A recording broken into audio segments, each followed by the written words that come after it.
ನಮಸ್ಕಾರ, ಗೌತಮಿ ನ್ಯೂಸ್ ಕರ್ನಾಟಕ ಜಮಖಂಡಿಯಿಂದ ಹೊಸ ಅಪ್ಡೇಟ್ ಬರ್ತಾ ಇದೆ ನೋಡಿ. ಪ್ರವಾಹದ ಭೀತಿಯಲ್ಲಿ ಮುತ್ತೂರು ನಡುಗಡ್ಡೆಯ ಜನ. ಹೌದು, ಪ್ರವಾಹದ ಭೀತಿಯಲ್ಲಿದ್ದ ಮುತ್ತೂರು ನಡುಗಡ್ಡೆಯ ಜನರನ್ನು ಮುತ್ತೂರು ಗ್ರಾಮಕ್ಕೆ ಸ್ಥಳಾಂತರಿಸಿದ ಜಮಖಂಡಿಯ ತಹಶೀಲ್ದಾರ್ ಅನಿಲ್ ಬಡ್ಗೇರ್. ಹೌದು, ಬಾಗಲಕೋಟೆ ಜಿಲ್ಲೆಯ ಜಮಖಂಡಿ ತಾಲೂಕಿನ ಮುತ್ತೂರು ಗ್ರಾಮದ ಪ್ರವಾಹ ಬಂದ ನಡುಗಡ್ಡೆಯ ಜಮಖಂಡಿಯ ತಹಶೀಲ್ದಾರ್ ಅನಿಲ್ ಬಡ್ಗೇರ್ ಭೇಟಿ ಕೊಟ್ಟು ಅಲ್ಲಿಯ ಜನರಿಗೆ ಸುರಕ್ಷಿತ ಸ್ಥಳಗಳಿಗೆ ತೆರಳುವಂತೆ ಹೇಳಿದರು. ಮಹಾರಾಷ್ಟ್ರದಲ್ಲಿ ಮಳೆ ಹೆಚ್ಚಾಗಿ ಕೃಷ್ಣಾ ನದಿ ನೀರಿನ ಮಟ್ಟ ದಿನೇ ದಿನೇ ಹೆಚ್ಚಾಗುತ್ತಾ ಹೋಗುತ್ತಿದೆ. ಮುತ್ತೂರು ಗ್ರಾಮದ ನಡುಗಡ್ಡೆಯಲ್ಲಿ 170 ಎಕರೆ ಜಮೀನಿದ್ದು ನೀರು ಸುತ್ತುವರಿದು ಮುಳುಗುವ ಹಂತದಲ್ಲಿದ್ದು ಸುಮಾರು 38 ಕುಟುಂಬಗಳು ಮತ್ತು 123 ದನಕರುಗಳು ಇದ್ದು ಅದರಲ್ಲಿ 7 ಕುಟುಂಬಗಳು ಮತ್ತು 37 ದನಕರುಗಳನ್ನು ಸುರಕ್ಷಿತ ಸ್ಥಳಕ್ಕೆ ಸ್ಥಳಾಂತರಿಸಿದ್ದು, ಇನ್ನೂ ಹಲವು ಕುಟುಂಬಗಳು ಪಶುಗಳು ಆಹಾರ ಮೇವಿನ ಸಲುವಾಗಿ ಬರಲು ಹಿಂದೇಟು ಹಾಕಿ ಅಲ್ಲೇ ನೆಲೆ ನಿಂತಿದ್ದಾರೆ. ಸ್ಥಳಕ್ಕೆ ಭೇಟಿ ಕೊಟ್ಟ ಅಧಿಕಾರಿಗಳು ನೋಡಲ್ ಅಧಿಕಾರಿ ಸಿದ್ದಿಗಿರಿ ನ್ಯಾಮಗೌಡ, ಕಂದಾಯ ನಿರೀಕ್ಷಕ ಮಂಜು ದೊಡಮನಿ, ಗ್ರಾಮ ಲೆಕ್ಕಾಧಿಕಾರಿ ಗಿರೀಶ್ ಕಬಾಡಗಿ, ಪಶು ವೈದ್ಯಾಧಿಕಾರಿ ಮಲ್ಲಪ್ಪ ಅತನಿ, ಪಶು ವೈದ್ಯಕೀಯ ಪರೀಕ್ಷಣಾರ ಈಶ್ವರ ಅಸ್ಕಿ ಮತ್ತು ಗ್ರಾಮ ಪಂಚಾಯಿತಿ ಅಭಿವೃದ್ಧಿ ಅಧಿಕಾರಿ ಹನುಮಂತ್ ಹರ್ನಿಕೋಟೆ, ಕಾರ್ಯದರ್ಶಿ ಶಿರ್ಸಲಹಳ್ಳಿ, ಗ್ರಾಮ ಪಂಚಾಯಿತಿ ಸದಸ್ಯರು ಹಾಗೂ ಗ್ರಾಮಸ್ಥರು ಉಪಸ್ಥಿತರಿದ್ದರು.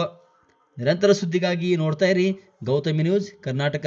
ಸಂಪಾದಕರು ಭರತೇಶ್ ಪಾನಕ್ನವರ್, ಜಮಖಂಡಿ. ಆ ಭಾಗದಲ್ಲಿ ಕೆಲವೊಂದಷ್ಟು ಜಮೀನುಗಳು ಕೂಡ ಇದ್ದಾವೆ. ಅಲ್ಲಿ ರೈತರ ಬೇಡಿಕೆ ಮತ್ತು ಅವಶ್ಯಕತೆಗಳ ಅನುಗುಣವಾಗಿ ಅವ್ರಿಗೇನು ಪೂರೈಸಬೇಕು ಅನ್ನೋದನ್ನು ನಾವು ಪರಿಶೀಲನೆ ಮಾಡಿ ನಮ್ಮ ತಂಡದೊಂದಿಗೆ ಪರಿಶೀಲನೆ ಮಾಡಿ ಅದನ್ನು ಪೂರೈಸುವ ವ್ಯವಸ್ಥೆನ ಮಾಡ್ತೀವಿ. ಮಳೆಯ ಪ್ರಮಾಣ ಹೆಚ್ಚಾಗಿದ್ದರಿಂದ ಮುತ್ತೂರು ಏನು ಗಡ್ಡೆಯ ಪ್ರದೇಶದಲ್ಲಿ ಏನು ನಮ್ಮ ಮುತ್ತೂರಿನ ಭಾಗದ ರೈತರು ವಾಸರಾಗಿದ್ದರು.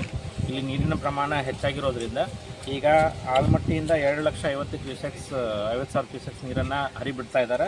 ಅದೇ ರೀತಿಯಾಗಿ ಹಿಪ್ಪರಿಗಿಂದ 2,25,000 ಕ್ಯೂಸೆಕ್ಸ್ ನೀರು ಹರಿ ಬರ್ತಾ ಇದೆ. ನೀರಿನ ಪ್ರಮಾಣ ಹೆಚ್ಚಾಗಿರೋದ್ರಿಂದ ಇಲ್ಲಿರ್ತಕ್ಕಂತಹ ಸುಮಾರು 25 ಕುಟುಂಬಗಳು ವಾಸದಾವ.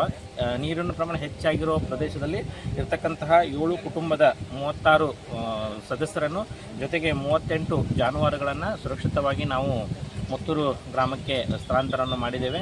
ಮುಂದುವರಿದು ಈಗ ನಮ್ಮ ತಾಲೂಕಿನ ನೋಡಲ್ ಅಧಿಕಾರಿಗಳು ನ್ಯಾಮಗೌಡರವರು ಜೊತೆಗೆ ನಮ್ಮ ಪಶು ವೈದ್ಯಾಧಿಕಾರಿಗಳು ಮತ್ತು ನಮ್ಮ VARIs ಎಲ್ಲರೂ ಕೂಡ ಈ ಒಂದು ಕಾರ್ಯಾಚರಣೆಯಲ್ಲಿ ಎಲ್ಲರೂ ಕೂಡ ಭಾಗಿಯಾಗಿದ್ದಾರೆ. ಇವರೆಲ್ಲರೂ ಕೂಡ ಅತ್ಯಂತ ಸುರಕ್ಷಿತವಾಗಿ ಜನ ಮತ್ತು ಜಾನುವಾರುಗಳನ್ನು ಇಲ್ಲಿ ಶಿಫ್ಟ್ ಮಾಡ್ತಕ್ಕಂಥದ್ದು ಮಾಡ್ತಾ ಇದ್ದೀವಿ. ಇಲ್ಲಿ ಇರ್ತಕ್ಕಂಥ ಯಾರೂ ಜನರು ಕೂಡ ಭಯಭೀತರಾಗೋದು ಅವಶ್ಯಕತೆ ಇಲ್ಲ.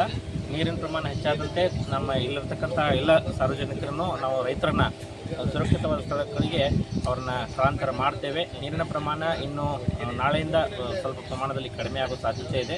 ಹೀಗಾಗಿ ಯಾರೂ ರೈತರು ಭಯಭೀತರಾಗೋ ಅವಶ್ಯಕತೆ ಇರುತ್ತೆ.